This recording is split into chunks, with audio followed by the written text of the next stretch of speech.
जय Hind. Magnetic effect of electric current या विद्युत धारा के चुंबकीय प्रभाव की घटना में आज हम ये चौथा वीडियो बना रहे हैं और आज हम ये समझेंगे कि जब किसी चालक तार में धारा बहती है तो उस धारा के कारण चुंबकीय क्षेत्र की तीव्रता या चुंबकीय क्षेत्र जो उत्पन्न होता है उसकी दिशा या डायरेक्शन कैसे ज्ञात करते हैं। बेसिकली इसको ज्ञात करने के तीन तरीके हैं। इसमें हम आपको पहला बताया है कि दाएं हाथ के अंगूठे के नियम से हम किसी भी चालक तार में उत्पन्न चुंबकीय क्षेत्र का डायरेक्शन ज्ञात कर सकते हैं। जिधर पूछा जाएगा उधर इसकी सहायता से ज्ञात कर सकते हैं। इसके बाद आता है कार्क स्क्रू का नियम और क्या होता है दाएं हाथ के हथेली का नियम। तो देखिए किसी एक को अगर हम समझ गए तो उन दोनों को समझना बहुत इजी है और ये भी बहुत ही क्या है आसान है, बहुत ही इजी है। तो चलिए हम पहले इसके बारे में लिखे हैं कि कैसे ज्ञात करेंगे उसको समझ लेते हैं। तो सबसे पहली बात इसमें यह लिखा गया है कि हम अंगूठे को अपने दाएं हाथ के अंगूठे को धारा की दिशा में रखेंगे। ये हमारा दायां हाथ है और दाएं हाथ के इस अंगूठे को हम कहाँ रखेंगे? धारा की दिशा में। शेष अंगुलियों को उस बिंदु की ओर रखा जाएगा जहां धारा ज्ञात करना होगा। तो चलिए अब हम करते चलते हैं। जैसे ये मान लेते हैं कोई चालक तार है और इसमें धारा नीचे से ऊपर की ओर जा रही है। इसको दिखा भी सकते हैं ए से बी की ओर धारा जा रही है। अगर ए से बी की ओर धारा जा रही है तो हम क्या करेंगे? अपने इस अंगूठे को धारा की दिशा में, तो देखो धारा ए से बी की ओर जा रही है तो धारा की दिशा में रख दिए हैं। बाकी शेष अंगुलियों को उस बिंदु की ओर रखा जाएगा जहां पे धारा ज्ञात करना हो। जहां पे धारा नहीं होगा यहाँ पे क्षेत्र होगा। जहां क्षेत्र ज्ञात करना हो तो इसको धारा की दिशा में अब मान लेते हैं इस बिंदु P की ओर हमें क्षेत्र निकालना है तो यहाँ पे शेष अंगुली को यहाँ पे रख दिए। अब इसके बाद अपनी अंगुलियों को मोड़ेंगे। अब जिधर हमारा अंगुली मुड़ेगा उधर क्षेत्र की क्या होगी? दिशा होगी या चुंबकीय क्षेत्र की दिशा होगी। चूंकि हम अपनी इस अंगुलियों को इधर तो हम कर्व कर नहीं पाएंगे, इधर मोड़ नहीं पाएंगे, तो वो केवल उधर ही मुड़ेगा अंदर की ओर। और कल बताए थे आपको इससे पहले वाले वीडियो में कि जो डायरेक्शन होती है अगर तल के अंदर जा रही है तो वहाँ पे हम क्रॉस से दिखाते हैं।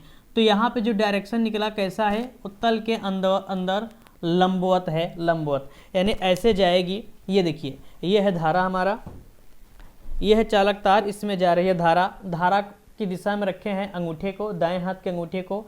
बाकी शेष अंगुलियों को ऐसे मोड़ रहे हैं ऐसे। तो ये जा रहा है अंदर की ओर। किधर जा रहा है? अंदर की ओर। अब अगर यहाँ पे ज्ञात करना हो तो आपका वही चालक तार है, अंगूठा वही है दाहिने हाथ का अंगूठा और इसको रखेंगे धारा की दिशा में। ये रहा धारा की दिशा में। बाकी क्यू बिंदु पे निकालना है तो क्यू बिंदु की ओर क्या करेंगे? अंगुलियों को मोड़ेंगे तो इधर ही मुड़ेगा, अंदर नहीं मुड़ेगा। इधर मुड़ेगा तो ये तल के लंबवत बाहर ऐसे निकलता हुआ आ रहा है। देखिए ध्यान से, ऐसे। अब ऐसे घूम जाएंगे तो ऐसे, अगर ऐसे कर दिए तो ऐसे इधर, यानी गोल गोल इसके चारों ओर क्या कर रहा है? राउंड बना रहा है चुंबकीय क्षेत्र। तो यहाँ पे हम दिखा सकते हैं डॉट से। डॉट का मतलब क्या है कि इधर से बाहर आ रहा है, उधर से अंदर जा रहा है। कहीं ना कहीं अगर ध्यान से देखें तो हमको एक चीज़ समझ में आ रही है कि जो चुंबकीय क्षेत्र है वो कुछ इस तरीके का है। इधर आ रहा है बाहर की ओर और इधर जा रहा है अंदर की ओर।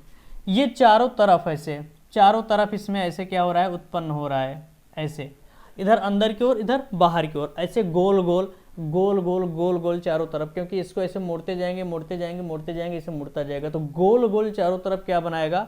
चुंबकीय क्षेत्र बनाएगा। दूसरा एग्जाम्पल में कुछ नहीं किए हैं, धारा को उलट दिए हैं। अब धारा को उलट दिए हैं तो अपने अंगूठों को क्या करना होगा? उल्टा करना होगा। इसे उलट दिए, अब अंगूठा हो गया धारा की दिशा में, ये रहा। अब बाकी अंगुली जिधर मुड़े उधर चुंबकीय क्षेत्र। देखिए ध्यान से, ऐसे तो इस बिंदु पे मोड़ेंगे तो तल के लंबवत बाहर निकल रहा है। जो तल के लंबवत बाहर निकलता है वहां पे हम दिखाते हैं डॉट से। तो इधर हम दिखा दिए डॉट से। अब अगर इधर देखें तो इधर ध्यान से देखिए, तो ये हमारी अंगुलियां तल के लंबवत अंदर जा रही है। तो तल के लंबवत अगर अंदर जा रही है तो उधर हम क्या करते हैं? क्रॉस से दिखा देते हैं। तो इधर का हमारा क्या हो गया? क्रॉस का। अगर ध्यान से देखें तो कहीं ना कहीं हमको एक चीज़ समझ में आ रही है, जो ये चुंबकीय क्षेत्र बन रहा है इधर बाहर निकल रहा है, इधर अंदर जा रहा है। ये दिल उल नहीं बनाना, मिस्टेक से बन गया, ऐसे था। तो इस क्या हो रहा है, चारों तरफ इसमें ऐसे ऐसे चुंबकीय क्षेत्र उत्पन्न हो रहा है, ऐसे ऐसे इस धारावाही चालक तार के चारों ओर ऐसे चुंबकीय क्षेत्र उत्पन्न हो रहा है। यहाँ पे दो ठोक ऐसा है, कोई गोलाकार है, राउंड में कोई चालक तार है, और इसमें क्या हो रहा है कि धारा बह रही है। ये जो धारा बह रही है, ध्यान से देखते रहना, ये जो धारा बह रही है ये है एंटी क्लॉक, क्या है, एंटी क्लॉक। और इधर देखिए तो घड़ी हमारी ऐसे घूमती है ना, तो ये हमारा क्या है, क्लॉक है। क्लॉकवाइज डायरेक्शन में धारा जा रही है। तब क्या होगा, चुंबकीय क्षेत्र निकालना है तो वही दाहिने हाथ का नियम लगाएंगे, दाहिने हाथ के अंगूठे का नियम। दाहिने हाथ के अंगूठे का नियम ये कहता है कि इधर रखेंगे अंगूठे को, बाकी इधर, तो तल के लंबवत अंदर और यहाँ से निकलेगा तल के लंबवत बाहर। तो ये बनाएगा हमारा कुछ इस तरीके से, ऐसे तल के लंबवत कहाँ जाएगा, अंदर, और इधर क्या होगा, तल के लंबवत बाहर निकल रहा है, और इधर कहाँ जा रहा है, तल के लंबवत अंदर। अब दिखा नहीं पा रहे हैं उसको, फिर भी अगर ये हमारा चालक तार है तो इधर क्या होगा, तल के लंबवत अंदर, इधर से बाहर, इधर से अंदर, इधर से बाहर। तो इधर हम दिखा देते हैं डॉट से, और इधर दिखा देते हैं हम क्रॉस से। क्रॉस का मतलब तल के लंबवत अंदर जा रहा है, और डॉट का मतलब तल के लंबवत बाहर आ रहा है। वैसे यहाँ देखें तो यहाँ पे देखेंगे तो फिर अंगूठे को रखेंगे धारा की दिशा में। अब इधर का जो होगा वो तल के लंबवत किधर जाएगा, अंदर, तो अंदर के लिए इसमें हम क्या दिखाएंगे, क्रॉस, ये क्रॉस, और यहाँ पे तल के लंबवत क्या दिखाएंगे, बाहर। तो इसके जो क्षेत्र, बीच में जो क्षेत्र होता है वह सभी रेखाएं एक पास हो जाती हैं, तो इसके अंदर ज़्यादा प्रबल चुंबकीय क्षेत्र हो जाता है और बाहर क्या होता है, दुर्बल। इसको हम आगे बड़े अच्छे से समझेंगे। अभी तो बस इतना कि धारा बहने से, किसी चालक तार में अगर धारा बह रही है तो उसमें चुंबकीय क्षेत्र की दिशा कैसे ज्ञात करते हैं, बस ये समझ रहे हैं। देखिए ये तो था एंटी क्लॉक का। अगर हम क्लॉक की देखें तो क्लॉक का हमारा क्या है, अंगूठा, अंगूठा ऊपर वाले से देखें तो तल के लंबवत अंदर, आज इसमें क्या हो जाएगा, अंदर जा रहा है धारा, और इधर से क्या होगा, तल के लंबवत बाहर निकलेगी। ये ऐसे आएगी, तल के लंबवत अंदर है तो अंदर जाएगी, और ये बाहर है तो निकल आएगी इधर। ये ऐसे ऐसे, यानी इधर से तल के लंबवत अंदर, ये ऐसे अंदर जा रहा है और इधर बाहर निकल रहा है। इसमें देखें तो इसमें भी अगर ध्यान से देखें तो ये तल के लंबवत अंदर, अंगूठे को इधर की दिशा में, तो ये तल के लंबवत बाहर, और इधर होगा तल के लंबवत अंदर। तो यहाँ पे दिखा देंगे हम क्या, क्रॉस, और यहाँ पे दिखाएंगे हम क्या, डॉट। डॉट का मतलब क्या है कि तल के लंबवत बाहर क्या हो रहा है, चुंबकीय क्षेत्र है। क्या यहीं पर होगा, अगर यहाँ पे पूछे तो यह यहाँ पे भी वही होगा। अगर यहाँ पे धारा जा रही है आई, तो यहाँ पे रखेंगे ऐसे, तो यहाँ पे क्या हो जाएगा, क्रॉस हो जाएगा, ऐसे रखेंगे क्रॉस, और इधर बाहर, और इधर क्या हो जाएगा, डॉट। तो एक बात तो समझ में आ रही है, जो सर्कल होता है और उसमें अगर कोई धारा बह रही है, वृत्ताकार कोई आपका सर्किट है, परिपथ है, उसमें धारा बह रही है, तो धारा के कारण हम चुंबकीय क्षेत्र कैसे निकालते हैं, डिपेंड करता है कि धारा क्लॉकवाइज है कि एंटी क्लॉकवाइज। अगर क्लॉकवाइज है तो उस लूप के या उस वृत्ताकार सर्किट के अंदर तल के लंबवत समस्त क्या होंगे, तल के लंबवत अंदर की ओर क्षेत्र होगा, और इधर क्या होगा, तल के लंबवत बाहर। और इसमें देखें तो इसमें क्या है, अंदर में तल के लंबवत बाहर है, जबकि किनारे किनारे क्या है, तल के लंबवत अंदर। तो ये आपको समझ में आ गया होगा बहुत ही अच्छे से कि एक धारावाही चालक तार में हम कैसे निकालते हैं चुंबकीय क्षेत्र की दिशा। एक एग्जाम्पल और दिखा दे, जैसे ये आपका कोई क्या है, सर्किट है, मान लेते हैं BC है, इसमें धारा जा रही है B से C की ओर, तो कहेगा चुंबकीय क्षेत्र किधर उत्पन्न होगा। तो चुंबकीय क्षेत्र के लिए दाहिने हाथ के अंगूठे का नियम रखेंगे, अंगूठे को धारा की दिशा में, अंगूठा ये है, धारा इधर है, धारा की दिशा में ऐसे रख दिए, ऐसे, ये ऐसे ऐसे ऐसे जा रहा है ना, तो इधर रख दिए। अब बाकी अंगुलियां ये जो इधर है ऐसे ऐसे मोड़ेंगे तो ऐसे ऐसे बनाएगा। तो कहीं ना कहीं यहाँ पे तल के लंबवत अंदर हो जाएगा, इधर का तल के लंबवत अंदर, और इधर सब क्या बनाएगा, तल के लंबवत बाहर। तो तल के लंबवत अंदर और बाहर ये हो जाएगा ऐसे, और आपको ऐसा दिखेगा कि इधर से बाहर निकल रही है और इधर से अंदर की ओर प्रवेश कर रही है। तो ये तल के लंबवत बाहर अंदर ऐसे, ये आपको समझ में आ गया। अब चलिए इस पे दो कॉन्सेप्ट और है, मतलब दो तरीके से हम क्या कर सकते हैं, और किसी धारावाही चालक तार में जो धारा बहती है उसके कारण क्षेत्र निकाला जाता है, उसको हम समझ लेते हैं कैसे किया जाता है। देखिए जो अगला कॉन्सेप्ट है वह है मैक्सवेल कार्क नियम पे। यानी मैक्सवेल्स स्क्रू लॉ। ये क्या नियम बताता है, जरा ध्यान से समझिए।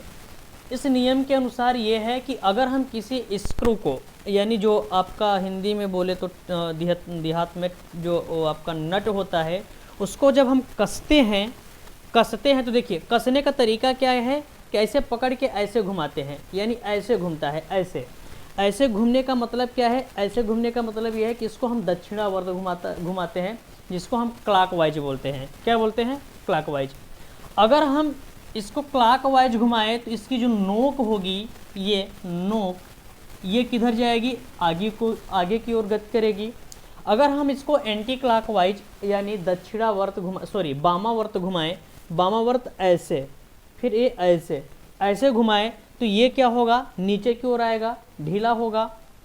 तो इसकी जो नोक है हम धारा की दिशा में रखें, मान लेते हैं नोक क्या है? धारा की दिशा में रखें। इसके नोक की जो गति है वह धारा की दिशा में रखें, तो इसका जो घूर्णन होगा, जिधर हम इसको हाथ से घुमाएंगे, वह क्षेत्र की दिशा बताएगा। सेम टू सेम वैसे ही है। इसमें यह था, ध्यान समझना, इसमें यह था कि अंगूठे को हम रखे थे और बाकी अंगुलियों को मोड़े थे। तो देखो, मान लेते हैं ये जा रही है धारा की दिशा ऊपर। अब अंगूठे को हम कहाँ रखेंगे? इधर रखेंगे, तो ये घूमेगा ऐसे क्लॉकवाइज। और यहीं पे हम स्क्रू नियम लगा दें। स्क्रू नियम ये कहता है धारा ऊपर जा रहा है ना, तो इसको ऊपर गति कराने के लिए हमको क्लॉकवाइज ऐसे घुमाना पड़ेगा, ऐसे। तो ये भी तो क्या वैसे घूम रहा है, सेम टू सेम वैसे ही है। इसको क्लॉकवाइज घुमाएंगे तो इसकी दिशा आगे जाएगी, तो इसके घूर्णन की दिशा, जो हम स्क्रू को कस रहे हैं, घुमा रहे हैं, घूर्णन की दिशा ही क्या बताएगी? चुंबकीय क्षेत्र बताएगी। तो अगर ऊपर धारा जा रहा है तो इसको ऊपर भेजने के लिए क्लॉकवाइज घुमाएंगे तो इसकी डायरेक्शन क्या मिल जाएगी? क्लॉकवाइज मिल जाएगी, यानी कुछ इस तरीके का, ऐसे। क्या ये बात सबको समझ में आ रही है? ऐसे गोल गोल घूमता रहेगा चारों तरफ, ऐसे। यानी इधर होगा तल के लंबवत बाहर, ऐसे जाएगा ना, तल के लंबवत बाहर इधर निकलेगा, और इधर हो जाएगा तल के लंबवत अंदर। ये क्लॉकवाइज, सॉरी, इसको थोड़ा ऐसे बनाना था। क्लॉकवाइज ये ऐसे घूम रहा है, तो इधर तल के लंबवत जाएगा अंदर और इधर हो जाएगा तल के लंबवत बाहर। तो ये आपको मैक्सवेल कार का नियम समझ में आ गया। देखिए, एक और आता है दाएं हाथ के अंगूठे, या इसी में हम कह सकते हैं अंगूठे की जगह पे हथेली का नियम। हथेली का नियम भी क्या कहता है, इसको ज़रा समझ लीजिए।